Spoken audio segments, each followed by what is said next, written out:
నర్రా విజయ్ గారు విశ్లేషకులు జాయిన్ అయ్యారు. విజయ్ గారు, చూస్తున్న మొత్తంగా ట్రంప్ భారత్ పై అక్కసు వెళ్ళగక్కుతున్నారు. ఈ అర్ధరాత్రి నుంచి బాంబు పేలుస్తాను, భారత్ ఖచ్చితంగా మేము చెప్పినట్టు వినాలి అంటూ కూడా హుకుం లాగా జారీ చేస్తున్న పరిస్థితి.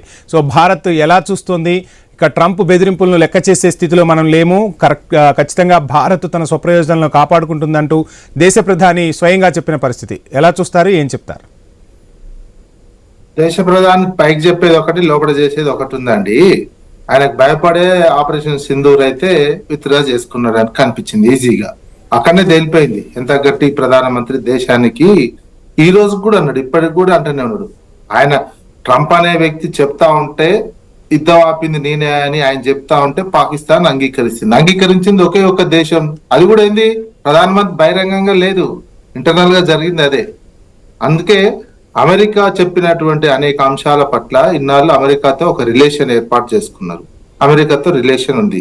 ఇప్పుడు వ్యాపారానికి సంబంధించిన డీల్ కుదరచుకోమంటే కుదురుతలేదా, మరి ఏ రకమైన అది కూడా ఏంది కుదురుతలేదంటే అదాని అంబానీకి అనుకూలంగా కుదురుతలేదా అనేది మనకు తెలియాలి. తెలిస్తే దానికి సంబంధించినటువంటిది అయిపోతుంది.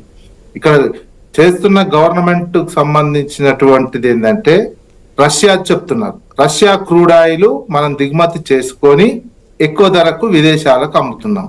మీరు అన్నట్టు ఎక్కువ ధరకి బిపిసిఎల్, హెచ్పిసిఎల్, ఓఎన్జిసి మన గవర్నమెంట్ సంస్థలు అమ్మితే ఏమైనా అనుకోవచ్చు, భారతదేశానికి ఉపయోగం అనుకోవచ్చు. ఇప్పుడు తక్కువ ధరకు కూడా ఆ లెవెల్లో తక్కువకు భారత పౌరులకు ఇవ్వట్లేదు. ఏం చేస్తున్నారు, అదానీ, అంబానీ అండ్ నయారా ఈ రెండు కంపెనీలకు ఎక్స్పోర్ట్ చేసుకోవడానికి రష్యా నుంచి ఆ కంపెనీలు కూడా దిగుమతి చేసుకుంటున్నాయి.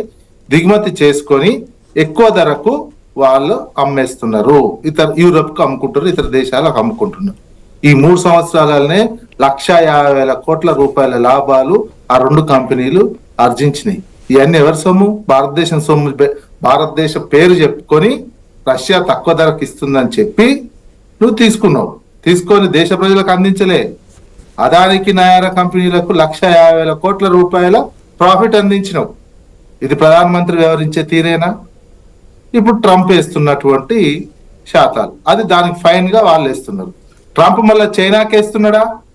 చైనాకే వేయట్లేడు, ఇండియాకే వేస్తున్నాడు. చైనా కూడా రష్యా నుంచి దిగుమతి చేసుకుంటుంది.